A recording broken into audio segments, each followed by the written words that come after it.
Somente um profissional consegue enxergar quando nós podemos ir além, mas queremos desistir. É sobre essa parte que nós vamos falar, porque a negociação é uma fase da venda que ela exige fôlego, exige persistência, exige dar aquela condição a mais, aquele gás a mais, que nem sempre nós temos vontade de dar.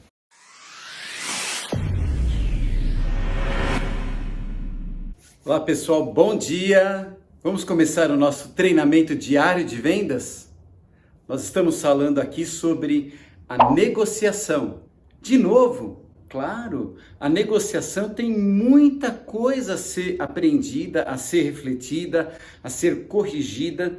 E quanto mais nós nos empenhamos, temos fôlego, vamos além na questão da negociação, mais chance nós temos. Um dia, correndo no parque, eu já tinha feito acho que uns 8 ou 10 quilômetros, eu já estava realmente cansado.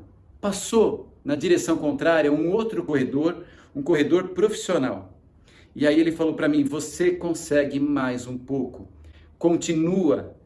Ele percebeu que sendo um corredor amador, eu estava exatamente naquele ponto que a tentação me faria desistir de continuar, de ir além. E era exatamente aquele gás que faria a diferença no meu desenvolvimento esportivo, na minha atividade de corrida. Somente um profissional consegue enxergar quando nós podemos ir além, mas queremos desistir. É sobre essa parte que nós vamos falar, porque a negociação é uma fase da venda que ela exige fôlego, exige persistência, exige dar aquela condição a mais, aquele gás a mais, que nem sempre nós temos vontade de dar.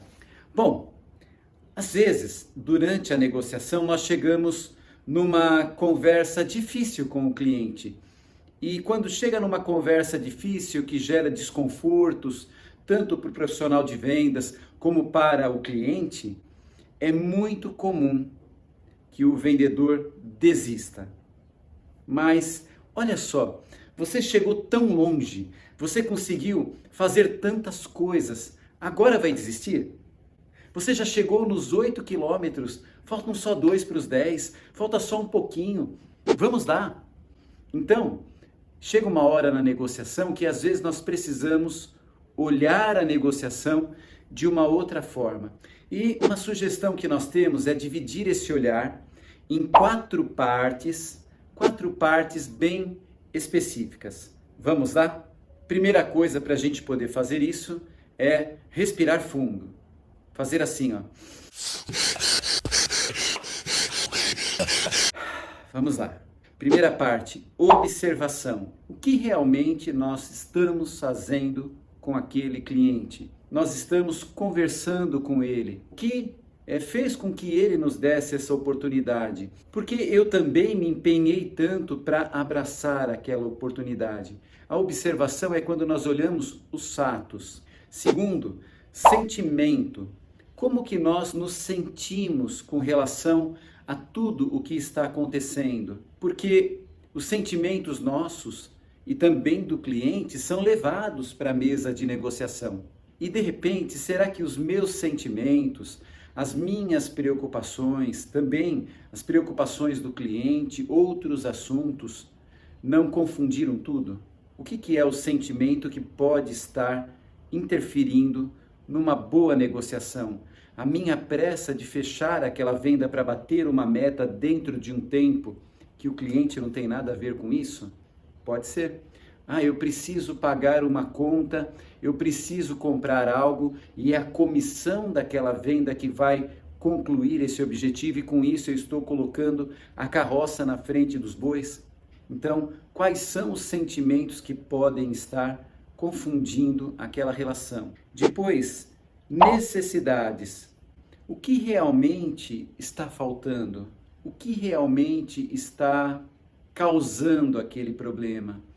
O que realmente precisa ser resolvido? Ela precisa ser apresentada. Quarto item é o pedido, ou seja, eu preciso também nesse momento pós-estresse, mas ainda dentro de um clima confuso, fazer o meu pedido, mas de uma maneira adequada. Vamos detalhar um pouquinho mais. Vamos dar um exemplo comum em negociação, quando o problema é o preço e às vezes o cliente até expressa isso de uma maneira arrogante, apesar que às vezes nós também fazemos isso. Olha bem para o seu comportamento como pessoa. Você acha que você é sempre gentil com o seu colega, com a empresa que você representa, com o seu chefe, com o seu empregado? Você acha que você é o modelo de gentileza em forma de vendedor? É isso que você acha? Olha, pergunte para o colega do lado se é o que ele também acha de você. Porque às vezes nós temos uma impressão que o cliente é tão diferente da gente. E muitas vezes não é.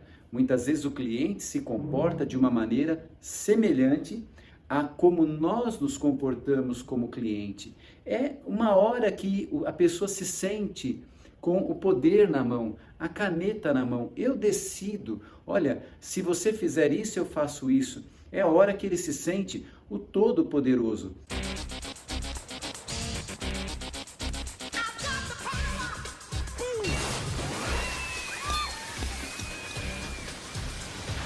E nada melhor do que nós lembrarmos que muitas vezes nós também agimos assim para nós compreendermos o cliente. Então vamos dar um exemplo de uma colocação.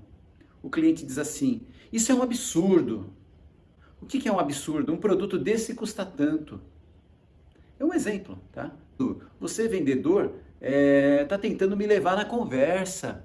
Imagine que seja essa a expressão colocada durante a negociação e que realmente foi um balde de água gelada. O vendedor pode responder assim: você disse que o preço é absurdo. O que é isso? É o fato. O primeiro ponto, a observação do fato.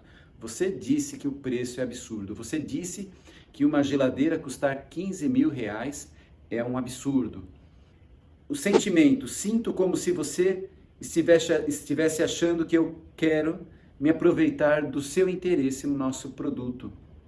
Eu estou com o sentimento que você, como cliente, está entendendo que eu quero tirar proveito disso. Eu apresentei o quê? O meu sentimento. Terceiro ponto, as necessidades. Se você me disser o que você considera absurdo, talvez seja mais fácil para mim esclarecer o porquê do preço e talvez até apresentar algumas alternativas. Se você me disser que é esse o problema, o absurdo, o que é essa geladeira custar 15 mil reais, fica mais fácil eu entender e te explicar o porquê que ela custa isso. Talvez ela tenha uma tecnologia que você não percebeu, que você não precisa. Talvez ela tenha uma característica desnecessária, o que faz certamente que você tenha toda a razão. Não tem sentido você comprar uma coisa inútil, uma coisa desnecessária. Você precisa fazer uma compra adequada. Então, esse é a tratativa da necessidade. E depois, o pedido. Você pode me dizer por que você considera um absurdo essa geladeira que você viu custar 15 mil reais? Esse método ajuda o cliente a perceber que, além de um profissional de vendas, você é um ser humano, você é gente, você tem sentimento do mesmo jeito que ele. Às vezes precisa disso? Precisa. Depois, avalie também se os seus objetivos como profissional de vendas e se os objetivos do seu cliente são convergentes. Logicamente, a partir de qualquer oportunidade, nós podemos descobrir do cliente uma outra necessidade e fazer com que ele deixe de comprar um produto e compre outro.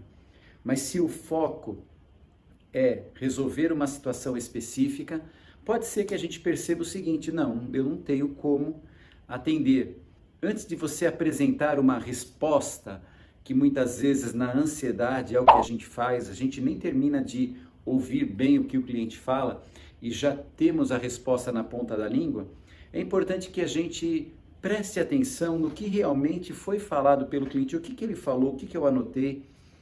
Olha, gente, na ansiedade, muitas vezes, nós ficamos como que surdos. O cliente está falando, o problema é preço. O problema é preço. E nós estamos discutindo qualidade. O problema é preço. Mas o que significa o problema é preço? O cliente não tem orçamento para comportar aquela aquisição? Ou ele está dizendo que com relação a outros produtos, aquele está mais caro? O que ele está dizendo de fato? Então, nós precisamos controlar a ansiedade para, ouvindo o cliente, realmente contra-argumentar naquilo que ele fala. Bom, se nós vamos explorar a perspectiva do cliente, nós podemos ouvir e repetir o que ele diz. Realmente, uma geladeira que custa 10 mil reais é uma geladeira cara. Eu preciso escutar e repetir o que o cliente diz. Depois, tentar não julgar. Tentar não julgar. Porque eu preciso me colocar na perspectiva do cliente. Eu preciso olhar com o olhar do cliente naquele momento. E o julgamento atrapalha. Depois, tentar não levar para o lado pessoal. É difícil, porque nós somos pessoas. E naquele momento é um ser humano que está representando uma empresa ou um serviço ou um produto. E muitas vezes, como representante daquele produto, como representante comercial daquele produto, se o cliente tem um desafeto e eu sou a personalização daquele produto naquela hora, às vezes o cliente tem algo muito ruim para falar. Depois, tente não manipular o cliente, até porque eu vou me colocar no seu lugar. Eu imagino que você não queira ser manipulado, ou quer. Poxa, ele falou isso, eu fiz aquilo, me falou aquilo, eu fiz aquilo, mas na verdade ele não precisava ter falado isso para eu fazer aquilo, ele poderia ter sido mais sincero, olha, eu preciso disso, você pode me ajudar? Então tente não manipular o cliente, porque assim como você não gosta de ser tratado assim, eu detesto. Se você tentar me manipular, você vai perder muita coisa.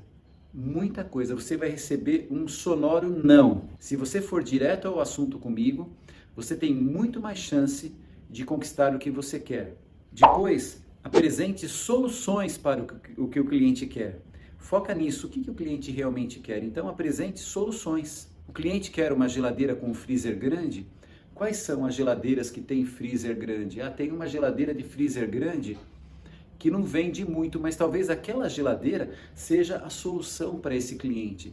E depois, para cada não que você der, sempre apresente alternativas compensatórias, porque nem tudo a gente tem sim, algumas vezes a resposta é não. Então, você deu um não, tente sempre apresentar sims, alternativas positivas para o cliente. Agora, em muitos casos, as vendas não precisam do vendedor. Você trabalha numa empresa que você é importante como profissional de vendas? Trabalha? Então, assuma o seu papel como ser humano e entenda que o seu cliente também é um ser humano. Porque se você trabalha numa empresa onde o profissional de vendas é uma pessoa importante, e se você se comportar como um robô, como alguém insensível, você não está fazendo nem de longe a sua obrigação, você não está perdendo só vendas extremas, você está perdendo muitas vendas e realmente você precisa decidir o que você quer. Você quer agir como um robô ou você quer agir como um profissional de vendas, como um ser humano? O desafio não é se diminuir. O desafio não é parecer estar fazendo um favor. E o desafio também não é parecer que está pedindo um favor. Nós somos seres humanos. Sabe o que você tem menor do que eu? Nada. Sabe o que você tem de melhor do que eu? Nada. Nós somos diferentes. E com o cliente também é assim. Se você encontra um cliente que é um advogado famoso, que já defendeu grandes causas e etc., ele é muito importante na área dele. Mas ele precisa de você na compra do seu produto. Ou seja, você não está fazendo um favor, nem pedindo um favor e nem é menor do que ele.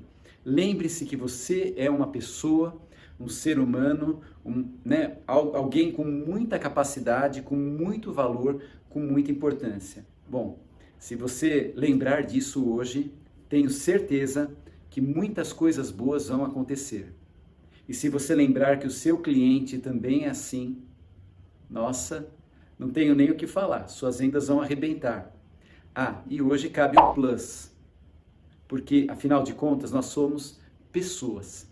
Se você lembrar que o teu colega, o teu chefe, o teu empregado, o cobrador de ônibus, a sua esposa, o seu marido, os seus filhos, os seus pais, os seus vizinhos, também são pessoas e merecem ser tratados assim, se você perceber isso e aplicar essas técnicas de ser gente com eles, eu ganhei o dia. Um grande dia de vendas para você, muito sucesso. Agradeço a todos que participaram hoje conosco. São várias pessoas que participaram, então não vou poder falar o nome de todos, mas um abraço para você, um beijo no coração e bora bater a meta. Tchau!